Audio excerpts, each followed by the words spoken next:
പ്രധാനമന്ത്രി നരേന്ദ്രമോദിയെ കാണാൻ അബുദാബിയിലെത്തിയത് പതിനായിരങ്ങളാണ്. യുഎയിലെ പ്രവാസി സമൂഹത്തെ പ്രധാനമന്ത്രി അഭിസംബോധന ചെയ്ത അഹ്ലൻ മോദി സമ്മേളനം ചരിത്രമായി. മോദിയും പ്രവാസികളുമായുള്ള ഊഷ്മള ബന്ധം പരിപാടിയിൽ നിറഞ്ഞു നിന്നു. ചരിത്ര നിമിഷങ്ങൾക്ക് ഒരുങ്ങിയിരിക്കുകയാണ് Abu Dhabi Zayed sports city stadium. അല്പസമയങ്ങൾക്കകം ഭാരതത്തിന്റെ പ്രധാന സേവകൻ നരേന്ദ്രമോദി വേദിയിലെത്തും. പതിനായിരങ്ങളാണ് നരേന്ദ്രമോദിയെ ഒരു നോക്ക് കാണാൻ സായിദ് സ്പോർട്സ് സിറ്റി സ്റ്റേഡിയത്തിലേക്ക് എത്തിയിരിക്കുന്നത്.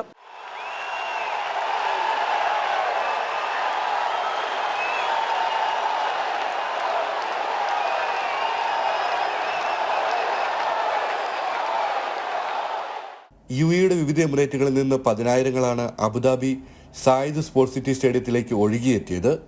വിവിധ സംസ്ഥാനങ്ങളെ തനത് പരിപാടികൾ ചേർത്ത് ആവിഷ്കരിച്ച കലാവിരുന്നായിരുന്നു അഹ്ലൻ മോദിയിൽ ആദ്യം. തുടർന്ന് നരേന്ദ്രമോദി വേദിയിലെത്തി.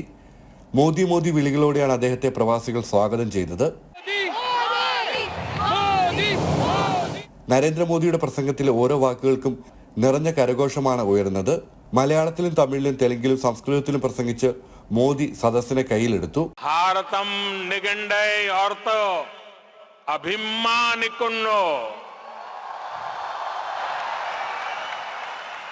ഉംഗ്ലൈ പാർത്തു ഭാരതം പേരുമൈ പടകിരുതോ.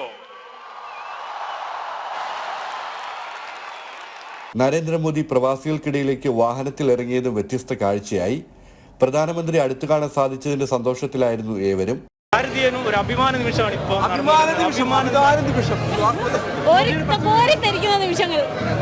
സ്ത്രീകളും കുട്ടികളും തൊഴിലാളികളുമെല്ലാം പരിപാടിയുടെ ഭാഗമായി. ഞങ്ങൾ ആദ്യം വിചാരിച്ചിട്ടുണ്ടായിരുന്നത് 5 വയസ്സിന് താഴെയുള്ള കുട്ടികൾക്ക് എൻട്രി ഇല്ല എന്നാണ്. പക്ഷേ എല്ലാ ഇൻഫൻസ് അടക്കം വന്നിട്ടുണ്ടെന്നുള്ള സന്തോഷം ഇവിടെ വന്നപ്പോഴാണ് അറിയുന്നത്. ഒരുപാട് സന്തോഷമുണ്ട്. മോദിജി പറഞ്ഞ വാക്കുകൾ, ഇന്ത്യ UAE ബന്ധം ഇത്രത്തോളം സ്ട്രോങ് ആയിരുന്നു ഇപ്പോഴാണ് മനസ്സിലാവുന്നത്. ഒരുപാട് പുതിയ പ്രൊജക്ട്സും അവരെ ഇറക്കിയിട്ടുണ്ട്. ഒരുപാട് നന്ദിയുണ്ട്. ഇതുവഴി നമ്മുടെ പ്രവാസികൾക്ക് ഒരുപാട് ഉപകാരങ്ങൾ ഉണ്ടാവും എന്നുള്ളതിൽ ഒരു സംശയവും ഇല്ല. ഒരുപാട് നന്ദിയുണ്ട് മോദിജിക്കും UAE സർക്കാരും എല്ലാവർക്കും. അങ്ങനെ ഒരു ചരിത്ര സംഭവത്തിന് തിരശ്ശീല വീണിരിക്കുന്നു. അഹ്ലൻ മോദി സമ്മേളനം കഴിഞ്ഞ് ഓരോ പ്രവാസിയും നിറഞ്ഞ മനസ്സോടെ ഇവിടെ നിന്ന് മടങ്ങിയിരിക്കുന്നു. രഞ്ജിത്ത് പുലാശ്ശേരിക്കൊപ്പം സായിദ് സ്പോർട്സ് സിറ്റി സ്റ്റേഡിയത്തിൽ നിന്ന് ഷിൻ സെബാസ്റ്റ്യൻ, ജനം.